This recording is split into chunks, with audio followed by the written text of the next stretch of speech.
Hello বন্ধুরা, আমি সায়ন্তিকা। আর আজ আমি তোমাদের সাথে শেয়ার করতে চলেছি একটি রান্না পুজোর ভিডিও। দুধে ভাতে বাঙালি, মাছে ভাতে বঙ্গবাসী। বাঙালির উৎসবে মেতে উঠতে কোনো কারণ লাগে না। আজ বিশ্বকর্মা পুজোর দিন প্রায় সারা বাংলা জুড়ে পালিত হয় রান্না পুজো। পণ্ডিতরা বলেন, বেদ এবং অন্যান্য শাস্ত্রের প্রমাণ পাওয়া যায় দেবী মনসা নাকি জলের অন্বেষণে পশ্চিম থেকে পূবে এসেছিলেন রান্না পুজোর দিন। গারস্থ আগুনকে বন্ধ রেখে কি বার্তা দিতে চায় আমাদের অতীত লোকাচার? শীতল রাখো পৃথিবীকে, ভবিষ্যতের জন্য জমিয়ে রাখো জল, তবেই সুস্থ থাকবে আমার গ্রাম আগামী দিনগুলো।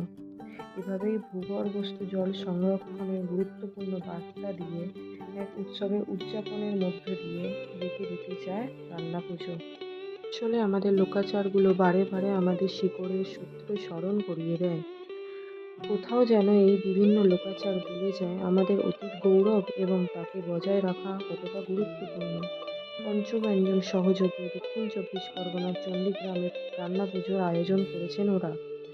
সন্ধ্যা থেকে ভোর রাত পর্যন্ত রান্নাবান্না চলেছে। শাক সবজি, ডাল, মাছ, তার সঙ্গে রকমের ভাজা, নারকোল থেকে শুরু করে চালতার চাটনি আর ঘন পায়েস।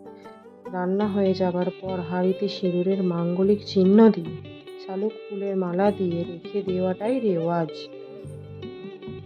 তারপর উনানের আঁচ নিভিয়ে তার পাশে সব রান্না করা খাবার রাখা আর পানের খিলি সেজে রেখে দেয় গ্রামবাসীরা।